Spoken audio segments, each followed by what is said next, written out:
Hey, what's up guys, it's Burton Kid, or Savage X from the HPS Savage forum. And today I'll be teaching you, or showing you, how to make a bind plug for your receivers. Any receiver that requires a bind plug.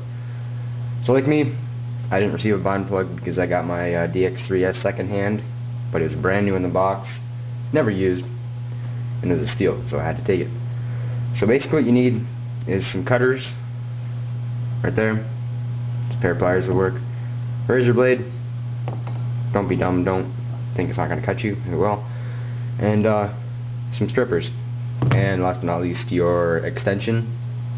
If you want, you can buy like a 3-inch extension for like $6 at the hobby store, or with an old servo. Just cut it off at the servo. Alright, so I'll get started.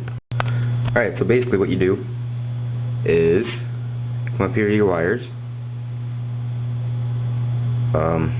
Probably should have prepped this a little bit more, and peel it like you do a cheese string, I guess.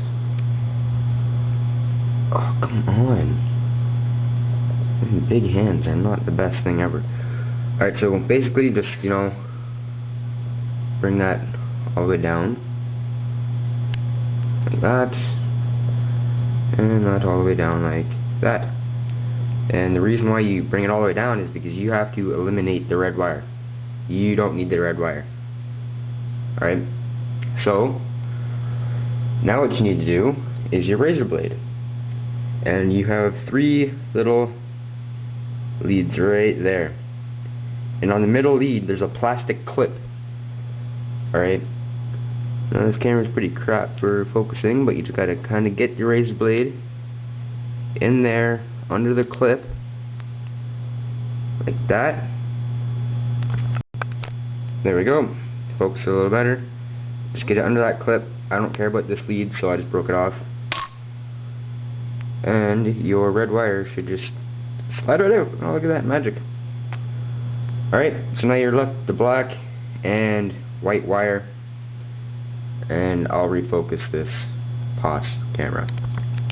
Alright, so once you have that done, bring it to rough length you want. I'm just going to snip it right there.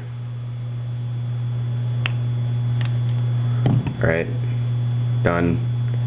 And on your wire cutters, it depends, I guess, what servo lead you have, but there's numbers on the side. Oops, there we go, there's the numbers. On the side, and this is a 0.9 millimeter. I'm not an electrician, so I'll just say 0.9 millimeter. It's pretty much like the top if it's in any kind of wire stripper. Strip. Pull off just like that. Same to the other side. Make sure don't pull on the black lead or you'll rip it out. There you go. It's kind of sort of something like that.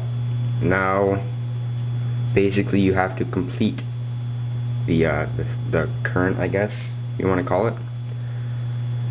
Right, to bring them together, there's a name for this kind of joint, but like I said, I'm not an electrician, I'm a carpenter.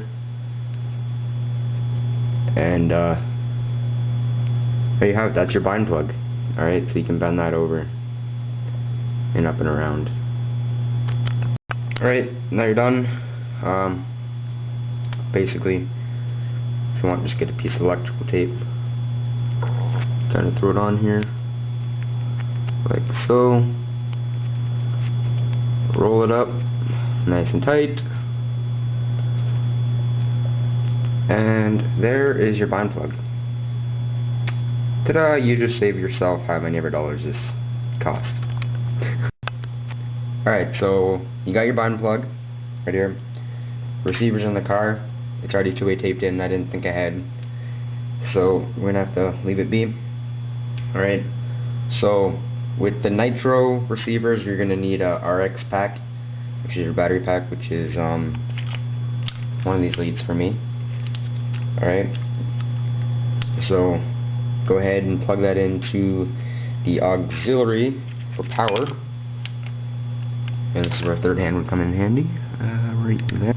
Alright guys, so once you have your bind plug plugged in and your battery plugged in, go ahead, turn on the handset, turn on the receiver, and it's going to say no telemetry connected because the bind plug's in.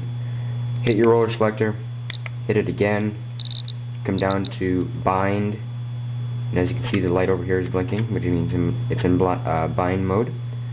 Hit bind, and then bind again. You'll see this little guy blinking, and it's done. See, now your light's solid and you are ready to go. So there you go, that's done. And that's how you bind a Spectrum receiver with a homemade bind plug. Alright, so comments are welcome. If you have any trouble, just ask. And like always, thumbs up, comment, and subscribe.